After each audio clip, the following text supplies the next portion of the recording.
Cuando pensamos en aquello que la Biblia dice respecto de la creación, particularmente la vinculada al hombre y a la mujer, en general, se nos aparece la imagen de una pareja que prueba el fruto del saber, tentados por la serpiente.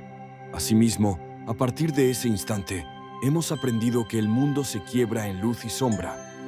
Desde ese momento, surgen en nuestras mentes contradicciones de una creación fallida, que camina exiliada y escondida detrás de los mitos que parecen negar semejante error.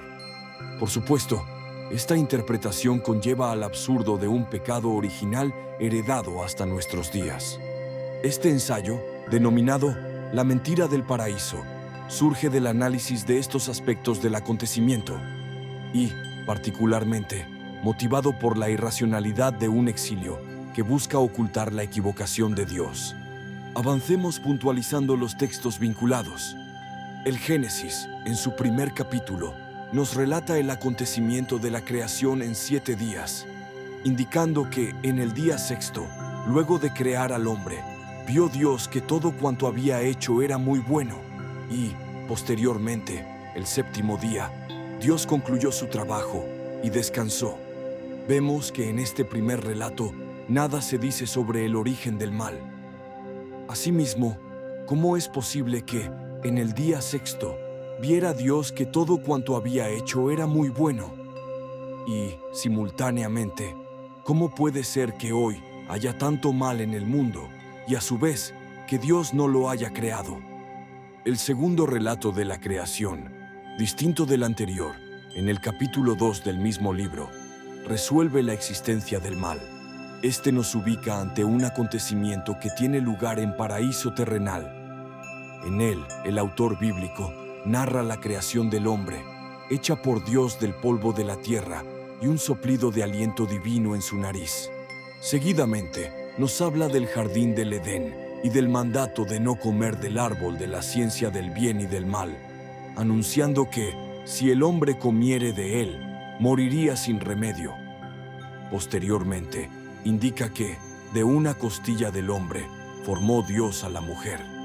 Así, llega la situación en que la mujer es tentada por la serpiente, que era la más astuta de todos los animales del campo.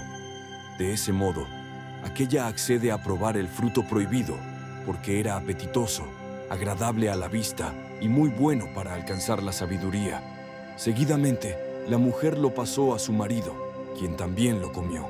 Ambos, hombre y mujer, se descubrieron desnudos, se escondieron de Dios y tuvieron miedo. Consecuentemente, por la desobediencia y para que no comieran del árbol de la vida, sino vivirían eternamente, Dios los expulsó del jardín del Edén. Evidentemente, este segundo relato nos podría permitir, tal vez, comprender la causa de tanto mal en el mundo. Todo respondería a la decisión tomada por nuestros primeros padres, que fueron creados libres en cuanto a la propia opción de comer o no hacerlo, del árbol de la ciencia del bien y del mal. Pero, ¿es posible llamar libre a quien es ignorante?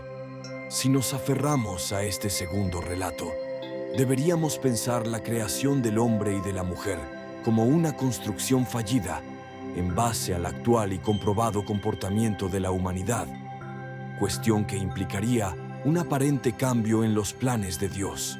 Antes de avanzar en este análisis, sería correcto ponernos de acuerdo en que este libro de la Biblia no es un libro histórico.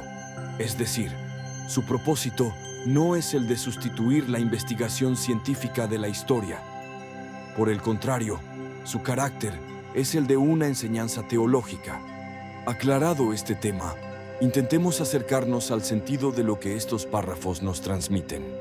Permítanme insistir en algo. Si pensamos en el primer relato, recordemos que él nos indica que, al concluir el sexto día, de una creación realizada en 7 días, vio Dios que todo era muy bueno. Pero si hoy convivimos con el mal, podrían ocurrir 2 cosas: que Dios no hubiera visto en la humanidad un mal incipiente, o que no existiera ningún mal en el ser humano. Evidentemente, si Dios no hubiera visto algo que existía, se habría equivocado, cuestión que sería imposible para Dios. Si pensamos en el segundo relato, queda claro que el mal se hace presente por desobediencia, y en este caso, quedaría demostrado el error del primer relato.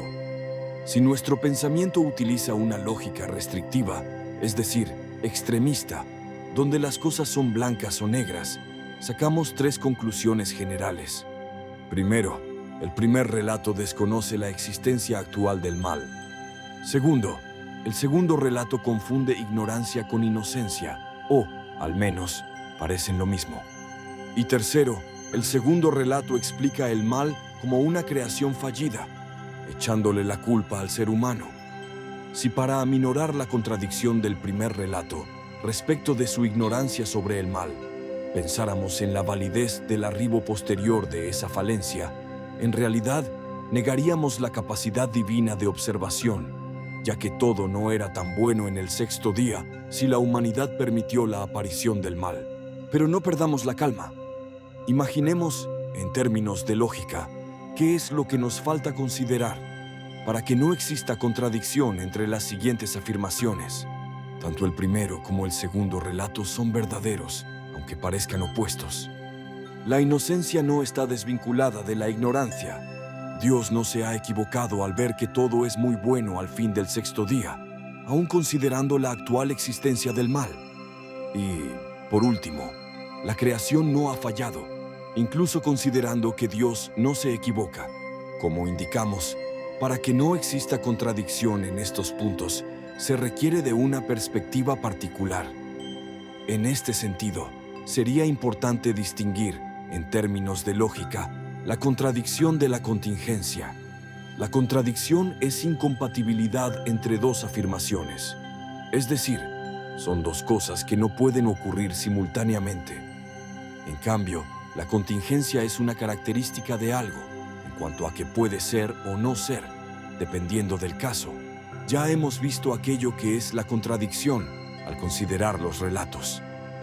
En general, la perspectiva humana es muy rápida para visualizar juicios contradictorios. Los detectamos con más velocidad de la que debiéramos. Somos muy subjetivos, teniendo criterios muy relativos y parciales.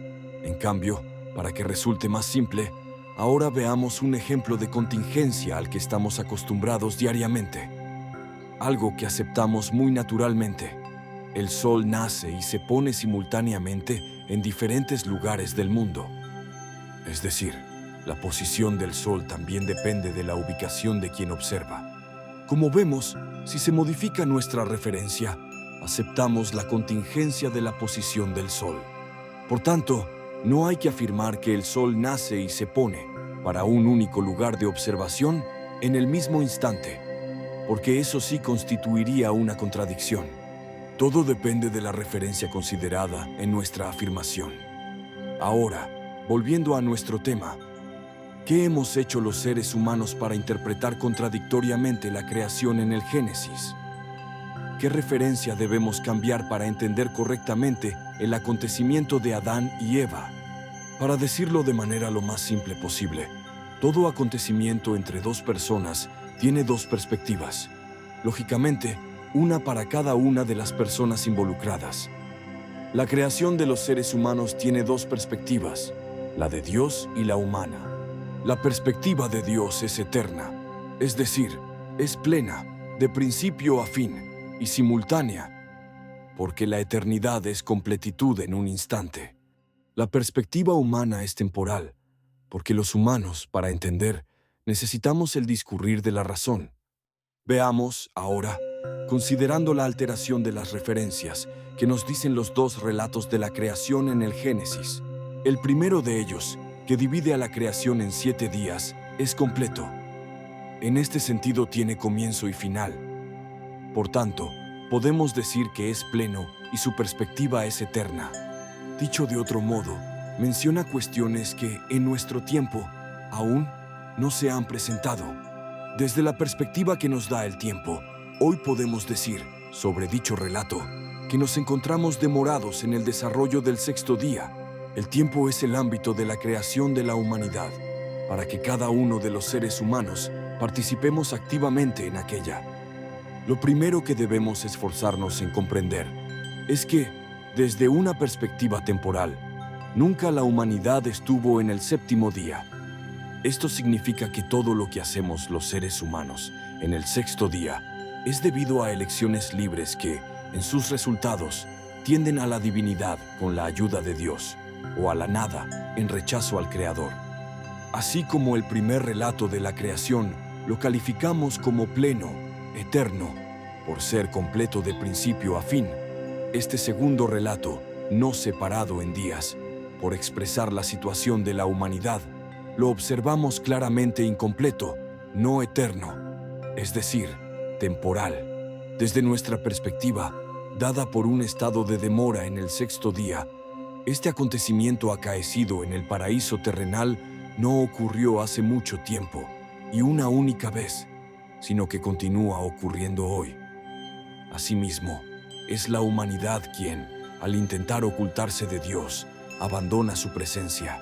Asumir esa demora significa que todo lo que atribuimos a nuestros primeros padres, en realidad, nos está ocurriendo a nosotros. En otros términos, estamos viviendo el origen de la humanidad. Somos Adán y Eva. Hemos conocido el jardín del Edén y la expulsión.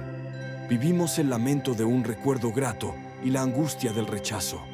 El segundo relato de la creación es nuestra historia individual, en algunos o varios de sus aspectos. Estar en el jardín del Edén del segundo relato de la creación no es un acontecimiento del séptimo día. La caída y la expulsión tampoco significaron un retroceso temporal. Insisto, estamos demorados en el sexto día. No hubo un retroceso, porque nunca se llegó al fin de ese día. Todos somos Adán y Eva.